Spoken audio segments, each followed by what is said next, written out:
Good evening, Giants fans, and welcome to another electrifying edition of Big Blue Breakdown, where we dive deep into all things New York Giants. Picture this, it's fourth down, the game's on the line, and your kicker's staring down that upright from 50 yards out. We've all felt that heart-pounding tension, right? Well, today, we've got some news that could steady those nerves for the G-Man.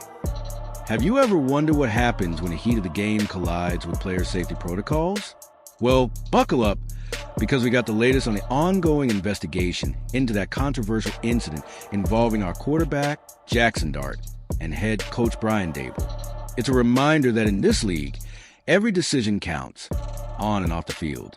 Let's break it down from the top. Back in Week 6, during a hard-fought battle against our arch-rivals, the Philadelphia Eagles. Yeah, those birds from across the way who always seem to ruffle our feathers. The Giants were in the thick of it at MetLife Stadium. That's our fortress in East Rutherford, New Jersey, shared with the Jets, but owned by the passionate Giants fans since 2010. Anyway, Dart, our gunslinger under center, took a nasty hit that sent him to the blue medical tent for a concussion evaluation. Now, for those new to the game, that's the sideline sanctuary where docs check for head injuries. Crucial stuff in a sport where protecting brains is priority one. But here's where it gets dicey. Coach Daboll poked his head and had a quick, heated chat with team physician Dr. Scott Rodeo, and later explained he was just checking on timing. "I just wanted him out there if he was okay," Daboll said. "But I wanted the process. Like, if we were getting ready to go for it on potential fourth down, I would have burned a timeout if he could have come out there. I was asking how long it was going to take." You can feel the urgency, right? In the moment, every second feels like eternity when you're staring down a 4th and short against Philly. Fast forward to now, and the NFL, along with the Players Association, the NFLPA, are still digging deep into whether this breached any protocols. Jeff Miller, the league's executive VP for health and safety, dropped the update during the annual fall meetings right here in New York. "The investigation is ongoing," he told reporters, including Tom Rock from Newsday. "We try to expedite it with the Players Association to get to a resolution. I don't know what soon means in this context, but we're making progress. No timeline yet, folks." But Miller emphasized they'll share findings once it's wrapped. This all stems from that tent peak, which some see as crossing a line. Coaches aren't supposed to interfere with medical evals to avoid any pressure on players or docs.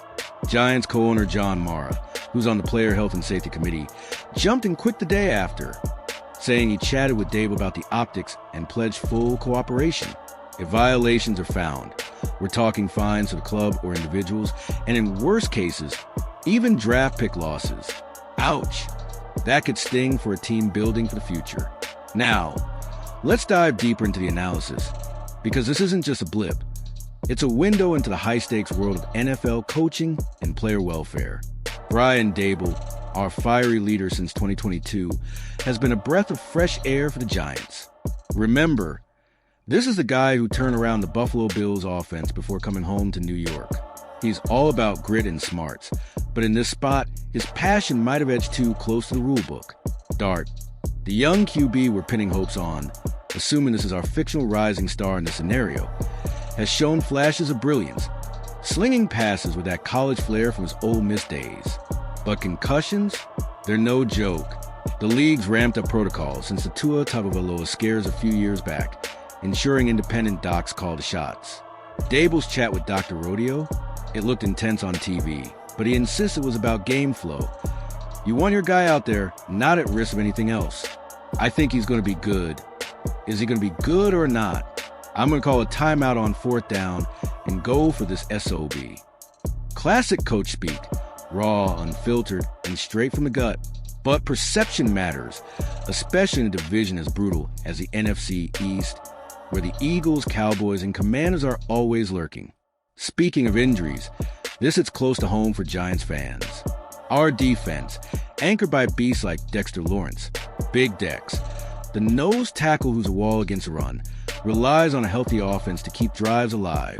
Malik Neighbors, our speedy rookie wideout, has been electric, hauling in passes that remind us of Odell Beckham Jr.'s acrobatics back in the day.